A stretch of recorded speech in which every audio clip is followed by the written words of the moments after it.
আমাৰ ডিজিটেল ডায়েৰীলৈ সকলোকে স্বাগতম। আজি আমি কথা পাতিম গগৈৰ বিষয়ে।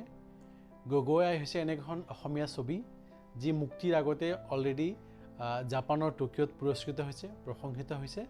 গতিকে সেই গগৈৰ পৰিচালক হৈছে অসমৰ সুপ্ৰসিদ্ধ পৰিচালক চন্দ্ৰ মুদৈ ডাঙৰীয়া। গতিকে আমি চন্দ্ৰ মুদৈ ডাঙৰীয়াৰ ঘৰলৈ আহিছোঁ আজি কথা পাতিবৰ কাৰণে। আহকচোন তেখেতেনো কি কয় আমি শুনো। গগৈ চলচ্চিত্ৰখন নিৰ্মাণ হৈছে এটা সত্য ঘটনাৰ ওপৰত। নগাঁৱৰ গধুৰীয়া গাঁও বুলি এখন অখ্যাত গাঁও, সেই গাঁওখনৰ মানুহ এজন গুজৰাটত চাকৰি কৰিছিল ছিকিউৰিটি। প্ৰথম লকডাউনত তেওঁ তাত চাকৰি যিহেতু হেৰুৱালে, তাৰ পৰা তেওঁ যাত্ৰা আৰম্ভ কৰিলে। প্ৰায় 28 দিনৰ মূৰত ঘৰ পাইছেহি। সেই সময়ত হোটেল একো নাছিলে, যান বাহন একো নাছিলে, উৰাজাহাজ ৰেল সকলোবোৰ বন্ধ আছিলে। সেই তাৰ মাজতো তেওঁ আহি নগাঁও পালেহি। নগাঁও তেওঁ ঘৰ পালেহি। কেনেকৈ পালেহি, বাটত কি বিলা বিপত্তি ঘটিল, যাত্ৰাটো ইমান সহজ নাছিলে। সেই সমূহখিনি তেওঁৰ এই বিস্ময়কৰ যাত্ৰাটো মই অকণমান চলচ্চিত্ৰ ৰূপ দি পেলাই ধৰি ৰখাৰ এটা পৰিকল্পনা কৰিলোঁ।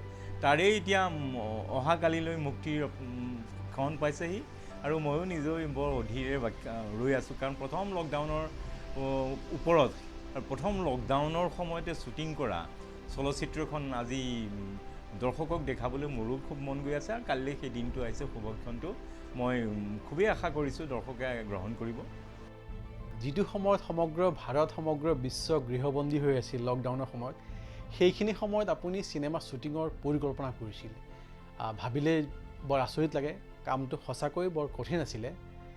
তেনেকুৱা এটা সময়ত এই চিনেমাখন গগৈৰ চিনেমা শ্বুটিং কৰাৰ কথাটো মনলৈ কেনেকৈ আহিল আপোনাৰ, কওকচোন। মোৰ চিন্তাটো আহিল আচলতে প্ৰতিদিন টাইমত এটা মই সাক্ষাৎকাৰ দেখিছিলোঁ সেই মানুহগৰাকীৰ। তাৰপিছত মই দেখিলোঁ মানুহগৰাকী এনেকৈ লকডাউনৰ সময়তে খোজকাঢ়ি আহিলে। আৰু সেই সময়তো বহুত হাজাৰ মানুহ খোজকাঢ়ি আহিছিলে, ৰেল বাটেৰে কতৰ মৃত্যু ঘটিছিলে। সেই সময়টো এতিয়া অনুভৱ কৰিলে যেন আচল পিকচাৰটো মনলৈ নাহে। সেই সময়টো এনেকুৱা আছিলে। গতিকে সেই সময়টো যেতিয়া মই টক শ্ব'টোত দেখিছিলোঁ মানুহটো খোজকাঢ়ি আহিছে ইমান দূৰ বাট, প্ৰায় 3000 কিলোমিটাৰ বাট। মই সেইকাৰণে টক শ্ব'টো চাই পেলাই মই ভাবিলোঁ এইটো চলচ্চিত্ৰ ৰূপ দিয়াৰ সম্পূৰ্ণ সমল আছে। আৰু ইয়াৰ যিখিনি অলপ ছাৰ্ভাইভেল মুভি যিটো কয়, সেইটোৰ ওপৰত মোৰ এটা ধাৰণা আহিলে মই এখন চলচ্চিত্ৰ ৰূপ দিওঁ নেকি। ইয়াৰ মই কৃতজ্ঞতা ল'ব লাগিব মৃণাল তালুকদাৰৰ। তেওঁ মোক সম্পূৰ্ণ সেইটো লৈছিলে সাক্ষাৎকাৰটো। গতিকে তেওঁ মোক ডিটেইল কৈছিলে আৰু মই দেখিলোঁ মানুহজনৰ ঘৰ অৰিজিনেলি মোৰ ঘৰৰ ওচৰতে। গতিকে মই তেওঁৰ ঘৰলৈ গ'লোঁ, তেওঁ সুধিলোঁ গোটেই ডিটেইল সুধি পেলাই মই গম পালোঁ যে নাই, এই চলচ্চিত্ৰৰ বহুখিনি ইয়াত সমল আছে, মই এখন চলচ্চিত্ৰ ৰূপ দিওঁ। কিন্তু বৰ সহজ নাছিলে সেই সময়ত লকডাউনৰ পৰিৱেশটো। এতিয়া এইখন পৃথিৱীৰ কোনো মানুহে এইখন নিৰ্মাণ কৰোঁ বুলি কৰিব নোৱাৰে, কাৰণ লকডাউনৰ সেই পৰিৱেশ, সেই ৰাস্তা ঘাট, সেই আকাশ এতিয়া ক'তো নাপায়। গতিকে সেই সময়টোতে চলচ্চিত্ৰখন নিৰ্মাণ কৰোঁ। কাৰণ মই যেতিয়া মোৰ মনলৈ ভাৱটো আহিলে, আমাৰ নেক্সট ষ্টাৰ ষ্টুডিঅ' তেওঁলোকে প্ৰথম আৰম্ভ কৰিছে তেওঁলোকৰ এপটো। গতিকে তেওঁলোক আগবাঢ়ি আহিল, যিটো চলচ্চিত্ৰৰ মানে প্ৰেক্ষাপটটো দেখি তেওঁলোকে আগবাঢ়ি আহিলে। আৰু তেওঁলোক যিহেতু সেই সময়ত অকণমান নিউজৰ লগত জড়িত, আৰু তেওঁলোকৰ গাড়ীখন আমি ব্যৱহাৰ কৰিব পাৰিছিলোঁ, নিউজ ৰিলেটেড যিহেতু গাড়ী। গতিকে আমি লকডাউনত পুলিচ বা বিভিন্ন ধৰণৰ, যিহেতু সেই সময়ত ঘৰৰ পৰা ওলাবই নোৱাৰি, কিন্তু আমি শ্বুটিং কৰি আছোঁ। গাঁৱত বাঁহ বান্ধি থৈছে যাতে বাহিৰা মানুহ নাহে। কিন্তু আমি তেনে ক্ষেত্ৰতো সেইবোৰ গাঁৱত গৈছোঁ। আৰু চাংচাৰি আমাৰ শ্বুটিঙৰ মুখ্য থলী আছিলে, তাতে শ্বুটিং কৰিছিলোঁ। বিভিন্ন আমাৰ বহুত সহযোগিতা আছে, ৰেল বিষয়াসকলৰো বহুতখিনি সহযোগিতা লাগে, আচৰিতো লাগে কেনেকৈনো সেই সময়টো পাৰ কৰিলোঁ। সেইটোৱেই আছিলে, কাৰণ তেতিয়া মাস্ক পিন্ধিব লাগে, মাস্ক নিপিন্ধিলে গাঁৱত। কিন্তু গাঁওবোৰৰ পৰিৱেশটো অলপ মুক্ত আছিলে চহৰবোৰতকৈ। তাত মানুহৰ যিটো বিচৰণ সেইটো অলপ মুক্তই দেখিছিলোঁ তেতিয়া। গতিকে সেইকাৰণে আমাৰ বহুতৰ সহযোগিতাত আমাৰ চলচ্চিত্ৰখনত দৃশ্যগ্ৰহণ কৰিবলৈ সম্ভৱ হ'ল। গগৈ কথাছবিখন যে ইতিমধ্যে জাপানত প্ৰশংসিত হৈছে, খবৰটোৱে আমাক যথেষ্ট অনুপ্ৰাণিত কৰিছে। যথেষ্ট নতুন উঠি অহা নৱপ্ৰজন্মৰ যিসকলে চিনেমাৰ কাম কৰিম বুলি ভাবি আছে, তেওঁলোকৰ বাবে এটা হয়তো চকু মুকলি কৰিব, উৎসাহ দিব। এই বিষয়ে আপোনাৰ ধাৰণা কি? চলচ্চিত্ৰৰ যিটো ধাৰা, সেইটো আগৰ ধাৰাতকৈ অলপ সলনি হৈছে। মোৰ নিজৰে চলচ্চিত্ৰ মই আগতে খুব স্থূলৰ ৰসত গুৰুত্ব দিছিলোঁ, যাতে কমন মানুহেও বৰ মনোগ্ৰাহী হয়, তেওঁলোকে চায়, তেওঁলোকে হাঁহি মাতি চলচ্চিত্ৰখন যাতে তেওঁলোকৰ খুব মনোৰঞ্জনটো তেওঁলোকে পায় কিন্তু এতিয়া দেখিলোঁ সেই ক্লাছটো অডিয়েঞ্চ ক্লাছটো অলপ চেঞ্জ হৈছে আগৰ সেই অডিয়েঞ্চ ক্লাছটো এতিয়া বহুতখিনি চিনেমা হলবোৰৰ ৰেহৰূপো সলনি হ'ল টকা পইচাৰ যাৰ টিকেটৰ মূল্য বাঢ়িল গতিকে আমি যিখিনি গ্ৰাহক মানে দৰ্শকৰ কাৰণে আগতে ছবি বনাইছিলোঁ সেইখিনি দৰ্শকে আজিকালি চলচ্চিত্ৰ সমূহ প্ৰেক্ষাগৃহলৈ গৈ পেলাই চাবলৈ তেওঁলোক সক্ষম নহয় গতিকে টোটেলি এতিয়া চিনেমাৰ দৰ্শকৰ ক্লাছটো অলপ চেঞ্জ হৈছে দৰ্শকৰ ক্লাছটো চেঞ্জ হোৱাৰ লগে লগে তেওঁলোকৰ যিটো টেষ্ট সেইটো সলনি হৈছে এজন সাধাৰণ মানুহে ৰিক্সাৱালা ঠেলাৱালা বা শাক পাচলি বেচা দিন হাজিৰা কৰা মানুহ এটাৰ যিটো ৰসবোধ সেইটো এটা ওপৰ খাপৰ শিক্ষিত মানুহৰ সেই ৰসবোধটোৰ লগত পাৰ্থক্য আছে গতিকে এতিয়া আমি চলচ্চিত্ৰখন অকণমান ষ্টৰিটো আমি প্ৰেক্ষাপটটো ভাবোঁতেই অলপ চিন্তা কৰোঁ যে কোনটো ক্লাছৰ কাৰণে আমি চলচ্চিত্ৰখন নিৰ্মাণ কৰিম গতিকে সেই হিচাপে মোৰ নিজৰে ষ্টৰি লাইনবোৰ এতিয়া আগতকৈ ধাৰাটো অলপ সলনি হৈ আহিছে গতিকে অকণমান ৰিয়েলিটিৰ ফালে আমি বেছি আগবাঢ়ি যাবলগীয়া হৈছে আগতে কল্পনাটো বেছি আছিলে কল্পনা যিটো মানুহে কল্পনাত থাকি ভাল পায় মানুহে কল্পনাও ভালো পায় এতিয়া অকণমান ৰিয়েলিটিৰ কাষ চাপিছে মানুহে অকণমান আমি সেইকাৰণে মই চলচ্চিত্ৰখনটো সম্পূৰ্ণ এটা ৰিয়েল ষ্টৰি ওপৰতে সেইকাৰণে মই ভাবি উলিয়াইছোঁ তাৰ মাজতে আমি কিছু চিনেমাৰ খাতিৰত কিছু অকণমান ৰহন অকণমান সানিবলগীয়া হৈছে গগৈৰ বিষয়ে কথা পাতি থাকোঁতে মোৰ এটা ব্যক্তিগত অনুভৱ হৈছে এই চিনেমাখন হয়তো এসময়ত সময়ৰ দলিল হ'ব বুৰঞ্জী অধ্যয়নৰ সমল হ'ব কাৰণ মই জনাত লকডাউনৰ বিষয়ে কোনো ধৰণৰ এনেকুৱা চিনেমা এতিয়ালৈকে কোনেও প্ৰস্তুত কৰা নাই চাগৈ দেই মই খাটাং নহয় গতিকে এটা সময়ত হয়তো বুৰঞ্জী অধ্যয়নৰ এটা দলিল হ'বগৈ সেই বিষয়ে আপোনাৰ মতামত কি মোৰ অনুভৱ সঁচাই খুব ভাল কাৰণ মই জনাত মই এতিয়ালৈকে যিখিনি এতিয়া এইটো অধ্যয়ন কৰিছোঁ লকডাউনৰ ওপৰত প্ৰথম কৰোণাৰ সেই ভয়াৱহতাৰ ওপৰত চলচ্চিত্ৰ ক'ত নিৰ্মাণ হৈছে সেই সময়টোতো কোনো ঘৰৰ পৰা বাহিৰ ওলাব পৰা নাছিলে মই দেখিছোঁ এতিয়া মই জনাত নাজানো মোৰ ভুলো হ'ব পাৰে সমগ্ৰ ভাৰতবৰ্ষত কৰোণাৰ ওপৰত সেই ভয়াৱহতাৰ সময়ৰ ওপৰত লকডাউনৰ ওপৰত চলচ্চিত্ৰ নিৰ্মাণ কিজানি গগৈখনেই মানে মোৰ বোধেৰে এইখনেই আছে আৰু হয়তো গোটেই সমগ্ৰ পৃথিৱীত কি হৈ আছে মই নাজানো কিন্তু এনেকুৱা শুনা নাই যে কৰোণাৰ বিষয়ৰ ওপৰত এখন চলচ্চিত্ৰ নিৰ্মাণ হৈছে গতিকে সেই সময় ভয়াৱহ সময়টো মই চলচ্চিত্ৰ ৰূপ দি ধৰি ৰখাটো মই নিজেই অকণমান তাতো মই নিজেই কোনে কি কয় নাজানো মই নিজে অলপ কৃতিত্ব মই ল'ব বিচাৰিছোঁ এইখন মই ধৰি ৰাখিলোঁ সেই সময়টো হয়তো আৰু পৃথিৱীলৈ আৰু সেই তেনেকুৱা এটা সময় নাহিবও পাৰে আহিবও পাৰে কিন্তু নাহিলে এটা সময়ত কেনেকুৱানো হৈছিল কিনো কৰোণা ইয়াৰ পৰা মানুহৰ কি দুৰ্গতি হৈছিল এই সমগ্ৰ কথাখিনি এই ছবিখনে ধৰি ৰাখিছে এইটো অকণমান হিষ্ট্ৰীত অকণমান ময়ো নিজকে অকণমান অৰিহণা যোগাইছোঁ বুলি মই ভাবিছোঁ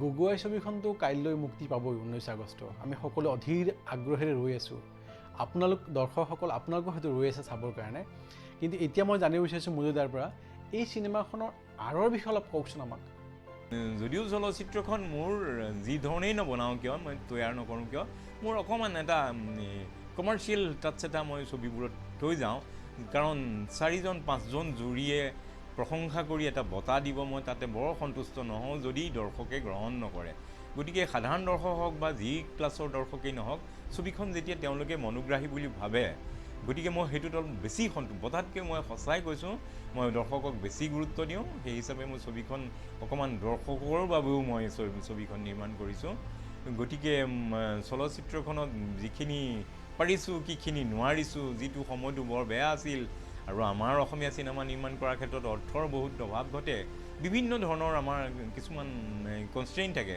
গতিকে সেইখিনি অভাৰকাম কৰি মই চলচ্চিত্ৰখন এতিয়া দৰ্শকৰ সন্মুখলৈ নিম তাৰ কাৰণে মই এটা নিজেই এতিয়া এই মুহূৰ্তত মই অভিভূত হৈ আছোঁ কেতিয়াবা চিন্তাৰ ইটোৰ পাছত সিটো আহি থাকেতো যিহেতু চলচ্চিত্ৰ নিৰ্মাণ কৰোঁ আৰু সেইটোৱে মোৰ এটা হেৰি মানে পেচা নহয় কিন্তু সেইটো এটা মোৰ হবি গৈছে মই ভাল কাহিনী পালে ঘপকেই মই সেইকাৰণে একো পঢ়িবই নোৱাৰোঁ উপন্যাস পঢ়িলে কোনোবা এটা লাইনত ৰৈ যাওঁ আগবাঢ়িব নোৱাৰা হওঁ নিজৰ চিন্তা আহি যায় গতিকে এইখন মই সাক্ষাৎকাৰটো চাই পেলাই এনেই লকডাউনৰ সময়ত টিভি খুব চোৱা যায় গতিকে ঘৰতে বহি আছিলোঁ, সাক্ষাৎকাৰটো দেখিলোঁ, দেখি পেলাই মোৰ কি হ'ল নাজানো, মোৰ ঘপকৈ মন গ'ল যে এখন চলচ্চিত্ৰৰ সমল আছে, মই এইখন চলচ্চিত্ৰ নিৰ্মাণ কৰিব পাৰোঁ। নিৰ্মাণ কৰোঁ বুলি ক'লেই নহ'ব, প্ৰডিউচাৰ লাগিল। মই এইটো গোটেই টপিকটো মই নেক্সটাৰ তেওঁলোক ষ্টুডিঅ'জলৈ মই তেওঁলোকক ক'লোঁ, কওঁতে তেওঁলোকে আগবাঢ়ি আহিল। আৰু তেওঁলোকক ধন্যবাদ কিয়, চলচ্চিত্ৰখন তেওঁলোকে অইন এজন যদিও খুব মানে সমল থকা প্ৰডিউচাৰো হ'লহেঁতেন, নিৰ্মাণ কৰিব নোৱাৰিলেহেঁতেন, কাৰণ তেওঁলোকৰ নিউজৰ লগত ৰিলেটেড আছিল কাৰণে আমি এইটো সম্ভৱ হৈ উঠিল। গতিকে তেওঁলোক অহাৰ কাৰণেহে ছবিখন সম্ভৱ হ'ল। গতিকে যিখিনি তাৰ প্ৰত্যাহ্বান আছিলে, প্ৰত্যাহ্বানখিনি মেইন কথাটো হৈছে সেই সময়টোত আমি শ্বুটিং কৰিবলৈ যাওঁ বুলিয়ে যাব নোৱাৰোঁ। আমি ভাবিব লাগে ৰাস্তাত আমাৰ কি অপায় অমংগল হ'ব পাৰে, পুলিচে কি ডিষ্টাৰ্ব কৰিব পাৰে। ডিষ্টাৰ্ব নহয়, সেইটো তেওঁলোকে নিয়ম ৰাখিবলৈ চাবই। গতিকে সেই সমূহ কথাখিনি ভাবি কৰি আমি খুব কৌশলেৰে ছবিখন আমি চিত্ৰগ্ৰহণ কৰিছোঁ, আৰু গতিকে সম্ভৱ হৈ উঠিল। গতিকে সেইখিনিয়ে মোৰ কথা। আৰু মৃণাল তালুকদাৰ মই ধন্যবাদ জনাইছোঁ কিয়, যদিও ছবিখনত এইখিনি কথা তেওঁৰ লগত নাই, তেওঁ যথেষ্টখিনি মোক সেই সময় এনকাৰেজ কৰিছে, তুমি ভাল ভাবিছা, এইখন কৰি দিয়া। গতিকে সেই ধৰণৰ এনকাৰেজমেণ্টবোৰ মই পাইছিলোঁ। আৰু প্ৰত্যাহ্বানখিনি মানে তেওঁৰ যিজন মেইন খোজকাঢ়ি আহিছিলে, খোজকাঢ়ি অহাৰ পাছত তেওঁ যিখিনি বিলাই বিপত্তি তেওঁ মোক যিধৰণে বৰ্ণনা কৰিলে, বুজিছোঁ আপুনি কিয় সাহস কৰিলে, কেনেকৈ সাহস কৰিলে। তেওঁ এটা অৱশ্য কথা কৈছিলে, তেওঁ যিহেতু গগৈ, মোৰ গাত গগৈ তেজ আছে, মই আগবাঢ়ি দিলোঁ আৰু আগবাঢ়িলোঁ যেতিয়া মই বাঢ়িলোঁ আৰু তেওঁ এনেকুৱা এটা ধাৰণা, মই খোজকাঢ়িব ইমান নোৱাৰিমনে আৰু গুজৰাটৰ পৰা অসমলৈ, মই গধুৰ গাঁৱৰ পৰা নগাঁৱলৈ বজাৰ কৰিবলৈ যাওঁ, মই নোৱাৰিম নেকি। তেওঁ সেই নগাঁৱলৈ 10 কিলোমিটাৰ যিটো খোজকাঢ়ি গৈ বজাৰ কৰেগৈ, তেওঁ গুজৰাটৰ পৰা 3000 কিলোমিটাৰ খোজকঢ়াটো প্ৰায় একে বুলি ধৰি লৈছিল। সেই ভাৱেৰে তেওঁ আহি গৈছিলে। হয়তো তেওঁৰ গগৈ তেজ আছে, সেইকাৰণে তেওঁ সেইখিনিয়ে। এতিয়া গগৈ হৈছে এখন জীয়া কাহিনী, জীয়া মানুহৰ জীয়া কাহিনী, অৰ্থাৎ যিজন মানুহে গুজৰাটৰ পৰা নগাঁৱলৈ খোজকাঢ়ি আহিছিল। এতিয়া সেই চিনেমাখনৰ কাৰণে মুখ্য চৰিত্ৰৰ বাছনিৰ ক্ষেত্ৰত আপুনি যতীন খনিকৰক কিয় বাছনি কৰিলে বাৰু, কওকচোন। যিহেতু যতীন খনিকৰে মোৰ লগত মোৰ প্ৰায়বোৰ চিনেমাত তেওঁ অকণমান এটা ভুমুকি হ'লেও মাৰে, আৰু তেওঁ কেনেকুৱা ধৰণৰ অভিনয় কৰে মই সেইটো মোৰ জানো। মানে মই এইখন লিখোঁতেই মোৰ এটা ধাৰণা আহিছিল যে এইখন আমি মুখ্য চৰিত্ৰত যতীন খনিকৰক কাষ্ট কৰিম বুলি মোৰ তেতিয়াই এটা মই ভাবিছিলোঁ। আৰু তেওঁক কওঁতে তেওঁও ভাল পালে, তেওঁ আগবাঢ়ি আহি যথেষ্টখিনি তেওঁ চলচ্চিত্ৰখনত একদম এজ ইট ইজ, তাৰমানে হয়তো ৰিয়েল গগৈতকৈ তেওঁ বেছি এটা শুদ্ধ গগৈ হ'ব পাৰিছে সেই মুহূৰ্তবোৰ ফুটাই তোলাত। এতিয়া আহোঁ শুভ মুক্তিৰ সময়। 19 আগষ্টত অৰ্থাৎ কাইলৈ চিনেমাখনে মুক্তি পাব।